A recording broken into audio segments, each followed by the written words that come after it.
A prime responsibility of the Mars Reconnaissance Orbiter has been to search out new landing sites for future missions, both to find places that are scientifically interesting on the planet,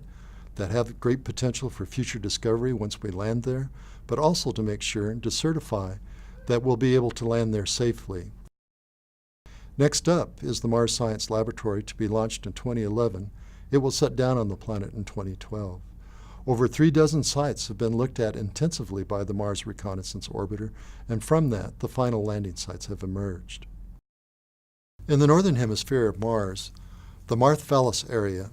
is important because of the diversity of the mineral signatures that you see. The great channel that cuts across this was carved by water,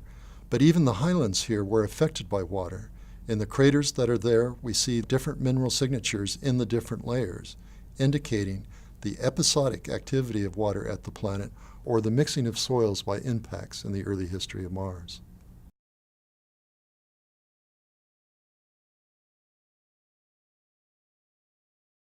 In the southern hemisphere of Mars, Holden Crater, 60 miles across, is very interesting because there is a channel that goes into the crater, and here you're looking at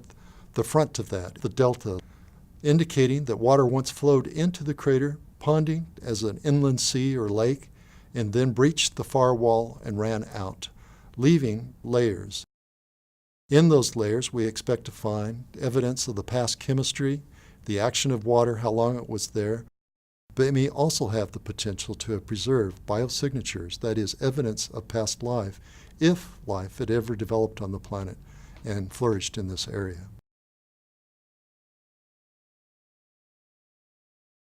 The outstanding characteristic of Eberswalde Crater, the thing that calls out to land in this area, is that it has a delta formation like that of the Mississippi River, in which it's obvious that material has flowed in a channel out of the highlands down into this crater and formed a delta formation, highly structured and layered, meaning that there were many episodes of water flowing into the crater.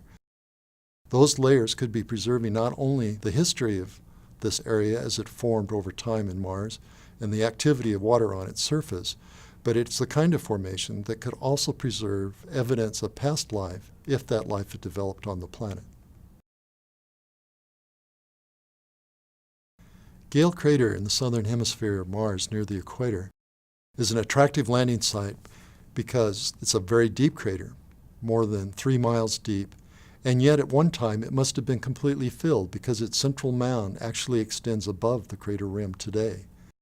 Evident in here are many different kinds of minerals, sulfates, sediments, clay materials that indicated the action of water. And because of that action of water, the possibility that it may have preserved evidence of past life